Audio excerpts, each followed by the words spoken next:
Hello, Princess on a Pillow here. I am here to do a review slash recap with my opinion on 90 Day Fiance, Season 10, Episode 15. It's titled Till Death Do Us Part. Let's get started.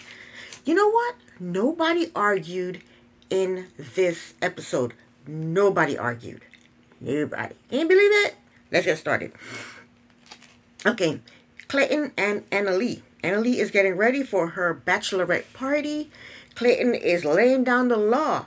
He is telling her no men, no strippers. Annalie is all excited. She's overdressed. She didn't know what to wear. Even Clayton told her that she was overdressed. Cameron showed up with no luggage and no girlfriend. So Annalie leaves for her party. Clayton and Cameron, they get in the pool and played. Then they went and played video games. Annalie shows up at Brandy's house. They go out back and it's decorated. And there were Brandy, two of her friends, and her daughter. It's weird because Annalie does not speak English. They don't speak Spanish, and she don't know them. Brandy did use the translator app to talk to Annalie. She gave Annalie a veil and a sash to wear, and Brandon let Annalie know that it's not movie night. Then the next thing you know, they got on a van, a party van. And then the stripper got on the party van. And I didn't think the stripper was all that attractive. But Annalie is really enjoying the stripper. That stripper was ridiculous. There was nothing sexy about him. Cameron and Clayton are back at the house playing video games. I think Cameron was disappointed. I think he really wanted a bachelor party. So Annalie and her party crew, they go back to Brandy's house and drink beer. Next, Brandy and Annalie are in the kitchen, and this nosy heifer wants to know the dirt. She asks Annalie how is it living with her mother.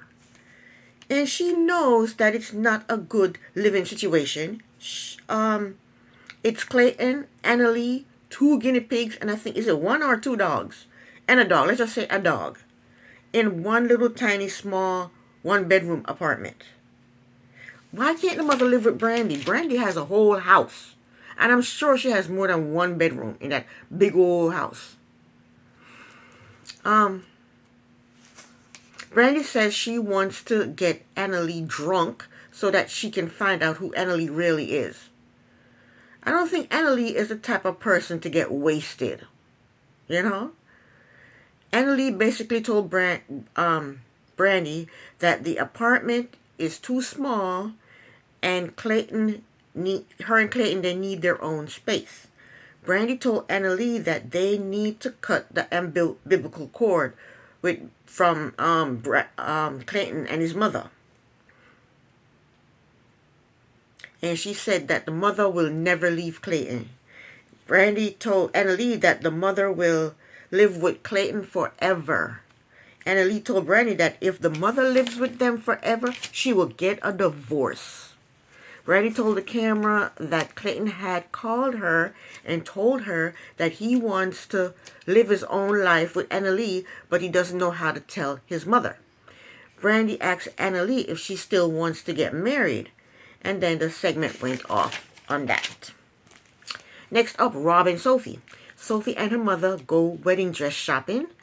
We found out that Rob did not contact Sophie at all, but he did post something negative about her at 4 in the morning. He's a moron. So the first dress she tried on was pretty. It looked good on her. Dress number 2 was nice as well. It looked great on her. Dress number 2 was nice too. It looked great on her. And then the mother started crying. And Sophie, I think she went with dress number 3. So Sophie and her mother, they are back at the hotel in the room. Sophie is feeling good because she found herself a beautiful wedding dress. So she calls Rob and asks him to come pick her up. When Sophie got off the phone with Rob, Sophie's mother said Rob sounded horrible. She said he sounded moody, like he's depressed, and he had a little aggression in his tone. I think he sounded fine to me. I think he sounded that way he always sounds. So Sophie told her mother that she is bisexual. And the poor mother, at first she was shocked. She had a loss of words. She didn't say anything for a little while. Then she said, who cares? The mother asked her, when did she know she was bi? Sophie said a year ago she accepted it. The mother said, why didn't you tell me? It's not a big deal. The mother asked her if she'd had a relationship with a girl before, and she said no. The mother basically told her not to get married until she's been with a girl.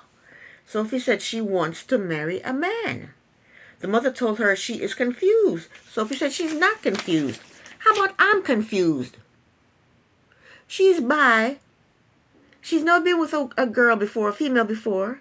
How does she know that it's something that she's into if she's never tried it?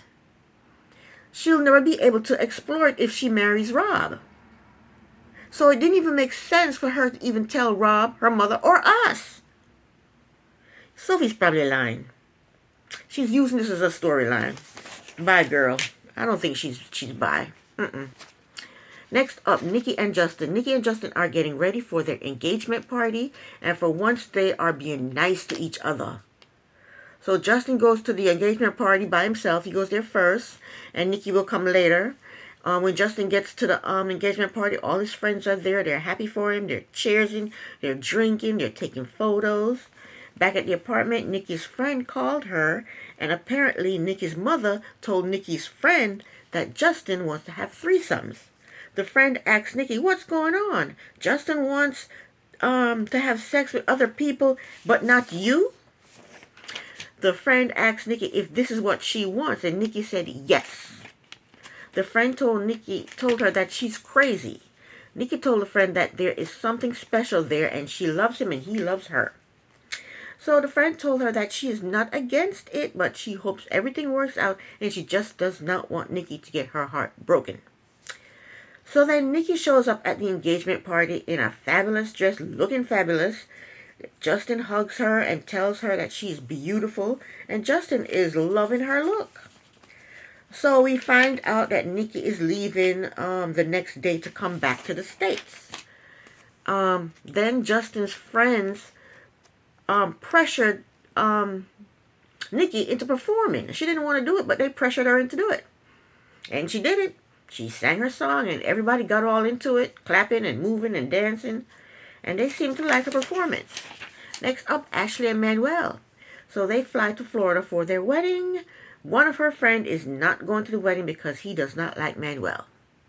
So Ashley and Manuel, we saw them in a grocery store. And back at the Airbnb, her friends are decorating the Airbnb for them. So when Ashley and Manuel shows up, they show back up from a grocery store with no groceries. I peeped that. So anyway, they showed up back to the Airbnb, and everybody yelled, surprise! And they were happy and they were surprised that the place was nicely decorated for them. Even Manuel's friend was there. So they ate, they drank, they cheers, and the next scene, Ashley's mother called, and she's supposed to fly to Florida later. Anyway, she's talking to them on the phone, and she asked them a crazy question. She asked them how many babies. They are not even married yet, lady. Chill out. These mothers, they get on my nerves. They get on my last nerves. Instead of asking about the wedding arrangement or the wedding preparations, she's asking about babies. Anyway, next scene, they go on a boat for their bachelor and bachelorette party. Manuel is having a great time. Manuel taking pictures to send back to his family. And I think while he was taking pictures, his phone stopped working. Then he got emotional because he missed his family and he wished they were here with him in the States. Ashley tried to comfort him, but he cried it out. Next, they go to a gentleman's club. Everybody seemed to be having a good time. And then Ashley pulled her friend aside to talk about why her husband wasn't attending the wedding. Why would you do this at the strip club? You should have done this before when you were at the Airbnb. But they're talking, and then Ashley told her friend that Manuel called his sons, and he allowed Ashley to talk to the sons. And Ashley was happy about that. Next up, last but not least, is Citra and Sam. Citra and her sisters go shopping for Citra's wedding dress. The first dress she tried on was too plain. The second dress she tried on was too plain, but it was form-fitting, so it looked better than the first one. And I think she chose the second dress. Citra is trying on a wedding dress, and while she's trying on her wedding dress, her sisters are asking her questions about Sam, like, do you want to marry him? What if he goes to jail? And Citra is annoyed that they keep asking her these questions. I'm pretty sure Sam is not going to go to jail, and everything is going to work out for him just fine. Next scene, Sam and his mother goes to a pawn shop to buy Citra a ring. They picked out a cute little ring for Citra. Then Sam's mother told him that she is not going to the Islam ceremony. She said she's not going because she doesn't think Sam should have to convert to be married. She is ridiculous and she is selfish. She's trying to cause problems. It will look bad if she doesn't go. And it's disrespectful for her not to go. I mean, Citra's family flew from their country to this country, and she can't get in her freaking car and drive there because she doesn't want her son to convert. Her son's a freaking adult. He can do whatever the hell he wants to do. But she's a grown-ass woman with no common sense.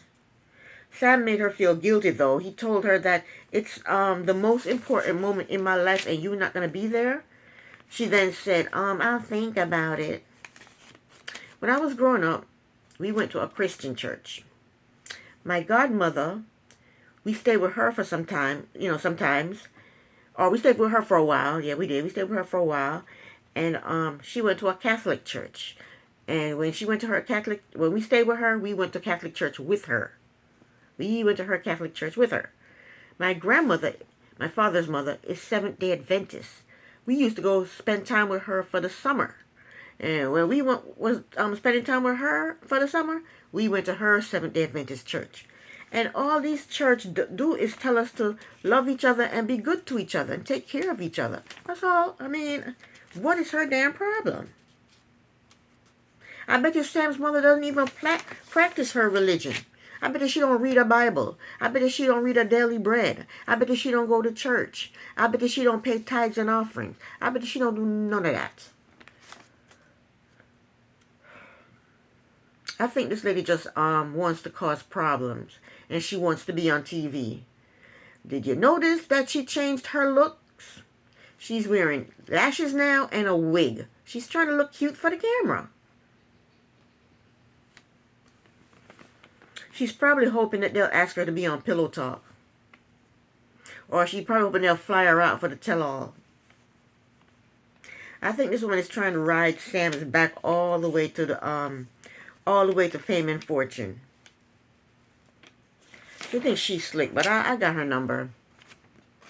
What she needs to do is go on overseas, get herself a boyfriend, and then maybe she'll get her own segment. Anyway, they rented a farmhouse for Citra's family. It's nice, it's big, there's a pond. Next scene, Citra and her father, they sit down to talk about Sam and his issues. The father asked Citra if Sam used narcotics or regular drugs. What's the difference? I mean, I guess street drugs or drugs over the counter? I don't know. I'm not into drugs. Citra told him it's prescribed medication from a doctor. Citra told her father that Sam was taking painkillers that he got from his ex-girlfriend's father. The father asked her how long was Sam taking the painkillers. She told him since high school. So in high school, his girlfriend back then, father gave him painkillers, or maybe they went in the medicine cabinet and took the painkillers. I don't know. The father asked when did he stop taking them. Citra said, a long time ago. So now the father is worried that Sam's gonna, get back on drugs and abandon his daughter. The father asked her if Sam goes to jail, would she wait for him? She said, yeah. She said she knows Sam is honest with her. And the father asked her if he says, don't marry Sam, will she listen? She said, no. She said she's going to do what she wants to do. Trisha said she's going to stick with Sam no matter what. And that was the end of that. That was the end of the episode. And this is the end of my review. Thank you so very much for watching. Princess on a Pillow here. Bye.